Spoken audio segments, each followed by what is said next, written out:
chica muy sumisa, muy miedosa, le tenía terror a su mamá. Todo gran actor tiene un rol que lo define. Para Alejandra Podestá fue Carlina, esa joven enana que desafió a todo un pueblo con su mirada desafiante. La ironía es cruel. En la pantalla, su personaje encontraba libertad. En la vida real, Alejandra murió atrapada entre 4 paredes manchadas de sangre. Bienvenidos a mi canal, amigos. Les invito a apoyarme suscribiéndose y dándole un like a este video. Continuemos.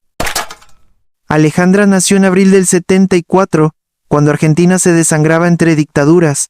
Su madre, una mujer de facciones duras y vestidos oscuros, nunca perdonó 2 cosas: que el padre las abandonara y que la vida le diera una hija diferente.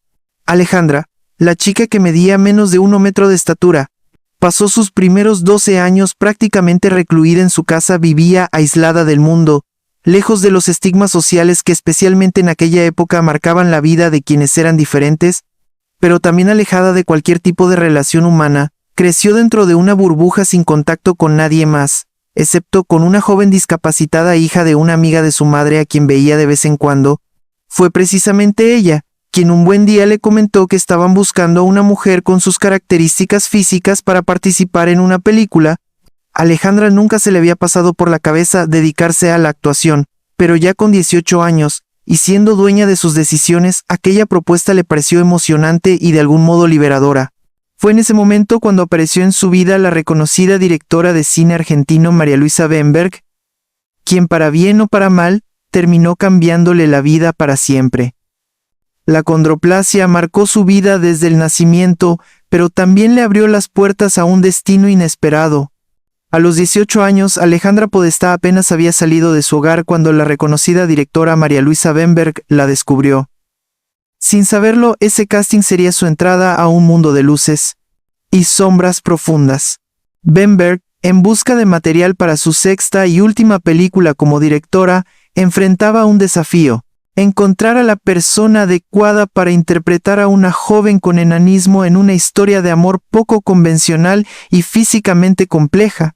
La búsqueda de la protagonista se convirtió en el mayor reto de la producción, hasta que encontraron a la pequeña Alejandra. Según sus propias palabras, todo aquello le parecía un sueño hermoso, casi irreal. Sin embargo, quienes la acompañaron en el rodaje la describieron como una joven muy sumisa y tímida que de pronto salió a conocer el mundo y se deslumbró. Era muy cuidada y no la dejaban ni siquiera reunirse con el resto del elenco. Según algunos testimonios, a su madre no le gustaba que Alejandra se relacionara con otras personas de su misma condición, y la joven le tenía un temor profundo a su progenitora. El estreno de la película fue un triunfo. La alfombra roja brillaba bajo los flashes. El público aplaudía y la crítica elogiaba la obra. Pero entre las sonrisas y los vestidos de gala, algo inquietó a todos. Alejandra, la protagonista, apareció en silla de ruedas, empujada por la directora. Lo que pocos sabían era que poco antes del estreno, se había sometido a una arriesgada cirugía para ganar 10 centímetros de altura, un procedimiento extremo que prometía cumplir con los estándares de una industria obsesionada con la imagen. Pero el precio fue alto. Secuelas físicas, dolor emocional y una recuperación que la dejó vulnerable en su momento de mayor gloria. Mientras el mundo celebraba el éxito de taquilla, ¿cuántos se preguntaron qué más tuvo que sacrificar ella para encajar? La película conquistó al público, pero su historia real revela una verdad incómoda: la presión por cumplir expectativas a costa de uno mismo. El cine es un espejo cruel. Alejandra aprendió que la fama es prestada. Cuando Bemberg murió, se quedó sin su hada madrina y sin su protección. Los papeles dejaron de llegar. El dinero también. Por esos años también sobrevino el fallecimiento de su madre, lo que sumió a Alejandra en una profunda crisis emocional que la llevó a apartarse y encerrarse. Sin parientes cercanos ni amigos, pasaba sus días en una soledad casi absoluta marcada por la depresión. Se mantenía a duras penas con una pensión y los ingresos del alquiler de 2 departamentos que eran de su propiedad. Una noche, alguien llamó a su puerta. Alguien que conocía el apartamento. Alguien que sabía que las rodillas de Alejandra ya no le permitían correr. Alejandra volvió a ser noticia, pero esta vez vinculada a un crimen atroz. Tenía 37 años y un sueño que quedó destrozado años atrás. El sábado 21 de mayo de 2011, los vecinos alertaron a la policía por un hedor insoportable que salía de su apartamento en Buenos Aires. Cuando las autoridades llegaron, se encontraron con una escena dantesca y enigmática. Alejandra yacía en el suelo, víctima de una furia despiadada. Había sido apuñalada brutalmente, y parte de su cuerpo estaba carbonizado. Su cadáver, desnudo y en avanzada descomposición, presentaba profundos cortes por todo el torso. La escena sugería que había intentado huir arrastrándose por las escaleras hacia la calle, pero no lo logró.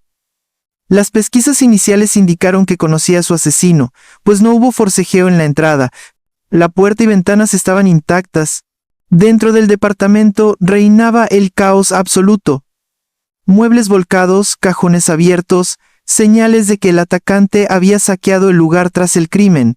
El homicida intentó borrar las huellas rociando alcohol sobre su cuerpo y prendiéndole fuego. Pero las llamas no consumieron todo, dejando al descubierto su acto fallido. El arma del crimen, un cuchillo serrucho, nunca apareció. Los forenses confirmaron 9 puñaladas en cuello y pecho, además de las quemaduras. La investigación dio un giro cuando hallaron 2 agendas personales.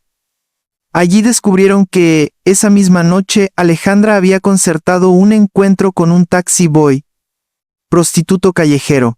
Durante los meses posteriores al crimen, los efectivos de la comisaría vecinal desplegaron una intensa búsqueda de pistas que pudieran conducir a algún sospechoso, plancharon el barrio, interrogaron a los posibles testigos y rastrearon cada dato que surgía, pero a pesar de los esfuerzos incansables de la policía, todos los caminos se desvanecieron, y el caso de Alejandra comenzó a perderse en la penumbra de un hecho imposible de resolver.